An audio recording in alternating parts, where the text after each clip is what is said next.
حسین رضی اللہ عنہ کو معلوم تھا، انہوں نے کہا کہ میں اس کے ہاتھ پہ بیعت نہیں کر سکتا، اگر میں آج بیعت کر لوں ساری انسانیت بیعت کر لے گی اور گویا کہ میں ایک ظلم کرنے والے کا ساتھ دینے کے مترادف بن جاؤں گا۔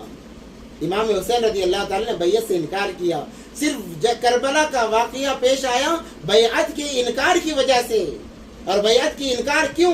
اس لیے کہ وہ دینداری کو چھوڑ کر دنیا داری پر زندگی گزار رہا تھا، نفس کا غلام بنا بیٹھا تھا۔ اگر امام حسین رضی اللہ تعالیٰ چاہتے تو بیعت صرف یہ کہہ دینا تھا کہ میں یزید کے ہاتھ پر بیعت کرنے کے لیے تیار ہوں، بس اتنے الفاظ کہہ دینے تھے۔ اس کے بعد میں حکومتیں بھی ملتی، عزتیں بھی ملتی، سب کچھ مل جاتا۔ مگر امام حسین رضی اللہ تعالیٰ قربان جائیں اس خاندان پر، قربان جائیں ان کے نسلوں پر، قربان جائیں۔ نواسے کس کے تھے؟ نبی پاک صلی اللہ علیہ وسلم کے نواسے تھے۔ کہنے لگے میں ظلم کا ساتھ دینے والا نہ ہوں، نہیں چاہے میری گردنیں کاٹ دی جائے، میری گردن اڑا دی جائے۔ پھر قصہ مختصر یہی ہوا کہ جنگ شروع ہو گئی، ایک ایک کر کے علی اکبر گئے، وہ بھی شہید ہو گئے، علی اصغر گئے، وہ بھی شہید ہو گئے، اہل بیت کو شہید کر دیا گیا۔ 3 دن سے انہیں پیاسا رکھا گیا، پانی کا ایک قطرہ نہیں ان کے لیے۔ جو کچھ پانی تھا انہوں نے یہ سوچا کہ چلو دریائے فرات قریب ہے، وہاں سے پانی لے لیں گے۔ جو پانی بچا تھا اس سے وضو بنا کر نمازیں اس وقت میں کسی نے قضا نہیں کی، نمازیں اللہ کے احکام کو پورا کیا۔ مگر انہیں پتہ نہیں تھا کہ جس پانی سے وضو کر رہے ہیں یہ آخری پانی تھا جو انہوں نے دیکھا تھا۔ الغرض جب ایک ایک کر کے تمام کے تمام شہید ہوتے گئے تو امام حسین نے جب دیکھا کہ علی اصغر جو چھوٹا معصوم دودھ پیتا بچہ تھا اس کی زبان باہر آ گئی، حضرت زینب نے کہا کہ بھائی جان اس کی زبان باہر آ گئی ہے، اسے تو کم سے کم پانی اگر مل جائے تو یہ بچ جائے گا۔ امام حسین قافلے کے پاس گئے، جا کر کہنے لگے ابن زیاد تیرا غصہ مجھ پر ہے، تیرا مقابلہ مجھ پر ہے، اچھی بات ہے مقابلہ ہوگا، مگر اس معصوم بچے کا کیا قصور ہے؟ اس نے کیا کیا ہے؟ اس کی زبان پانی کے نہ ملنے کی وجہ سے باہر نکل آئی ہے، ذرا اس بچے پر تو رحم کرو۔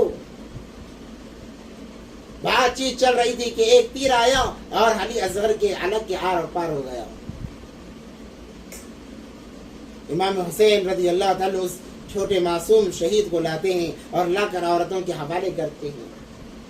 اب باری امام حسین رضی اللہ تعالیٰ عنہ کی تھی کہ وہ قافلے کے اندر گئے اور جا کر بہادری سے لڑے، کفر کا مقابلہ کیا، ظلم کا مقابلہ کیا، اکیلے تھے مگر سووں پر بھاری تھے۔ کئی لوگوں کو جہنم رسید کیا، کئی یزیدیوں کو جہنم کے قریب کر دیا، جہنم میں پہنچا دیا۔ مگر وہاں پر تدبیر کچھ کام کرنے والی نہیں تھی، کیونکہ 2 چیزیں ہیں، ایک تدبیر ہے جو انسان اپناتا ہے اور ایک تقدیر ہے جس کو خدا نے اپنایا اور لکھ دیا ہے لوح محفوظ کے اندر۔ اور ہمیشہ یہی ہوتا رہا ہے کہ جب انسان کوئی تدبیر کرتا ہے اس تدبیر پر ہمیشہ تقدیر غالب آتی ہے۔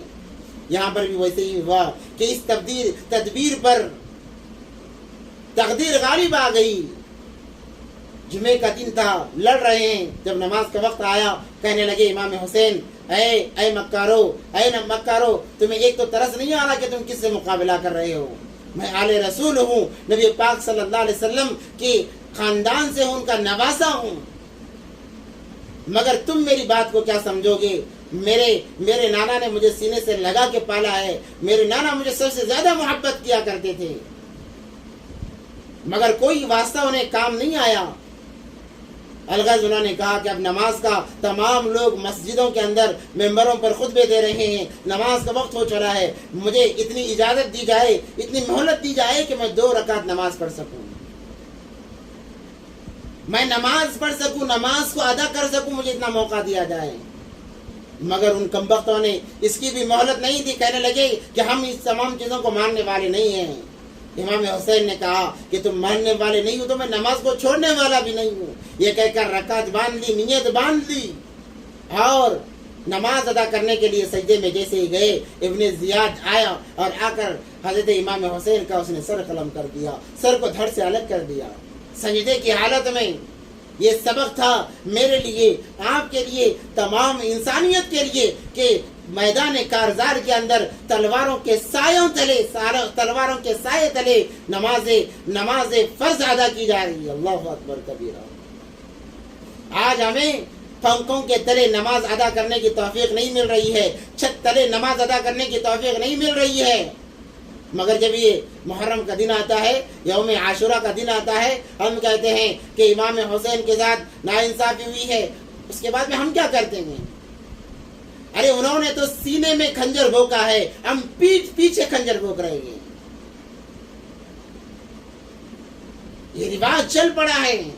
اکثر ہمارے گاؤں طرف یا شہر میں بھی دیکھ لیجئے, بنگلور کا معاملہ دیکھ لیجئے, ہر جگہ یہ معاملہ ہے کہ گنبد خضرا کی تصویر بنائی جا رہی ہے, کعبۃ اللہ کی تصویر بنائی جا رہی ہے, امام حسین کے ہاتھوں کی تصویر, ان کے سر کی تصویر بنائی جا رہی ہے. اور جیسے وہ لوگ انہیں شہید کرنے کے بعد اہل بیت کو ایک تو شہید کر دیا گیا, جب امام حسین شہید ہو گئے تمام کی گردنوں کو دھڑوں سے الگ کیا گیا. سینے پر ہاتھ رکھ کر سنیے, جو لوگ اس محرم کے 10ویں تاریخ کو جو ظلم ڈھاتے ہیں ان کی حقیقت میں آپ کو بتا رہا ہوں. یہ مکار ہیں, یہ غدار ہیں, یہ دین کے نام پر کلنک ہیں. انہوں نے اسلام کو بدنام کیا ہے, انہوں نے اسلام کو تار تار کیا ہے. یہ سب سے بڑے غدار ہیں. انسان جب گناہ کرتا ہے اس کا ایمان سینے سے نکل کر باہر ہوا میں لٹکتا ہے. یہ لوگ جب اس قافلے کو لے کر گزرتے ہوں گے کسی کے دل میں ایمان نہیں ہوتا ہوگا.